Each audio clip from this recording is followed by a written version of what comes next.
ملح؟ واكلين عيش وملح وداخل بيتنا.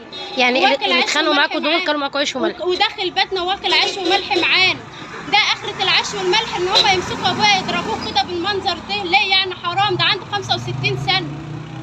مفيش حد من كبار البلد حاول فين كبار البلد؟ مفيش حد، كلها خايف. مرة لناس ياما ان هم يحاولوا يحلوا معاه المشكلة عشان ما كانوش ساكنين. الناس خايفة تروح، خايفين. كل ما بيروح لحد يجي يقول له لا مش سكتي، دولت مش سكتي.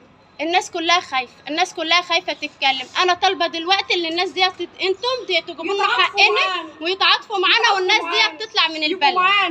يساعدونا، يعني إحنا كلنا إيد واحدة، يعني إحنا عايزين الناس تبقى معانا وتساعدنا ويجيبوا لنا حقوقنا. والدك حالته إيه؟ أبويا بالظبط صعبة وتعبانة والله. لا، أبويا هيخش يعمل عمليتين 2 في دراعه، غير دماغه ما هي مفتوحة يجي 4 مرات. أنت ما كنتيش متوقعة إن هم يحصل منهم كده؟ إحنا ما كناش متوقعين، يعني أنت ما واحد بيتخانق وواحد بيحوش يحصل كده، يعني يرضي. أنتوا كنتوا بتحوشوا؟ إحنا كنا بنحوش، إحنا ما بنتخانقش مع حد ولا لنا دعوة بحد. دي مطوة حضرتك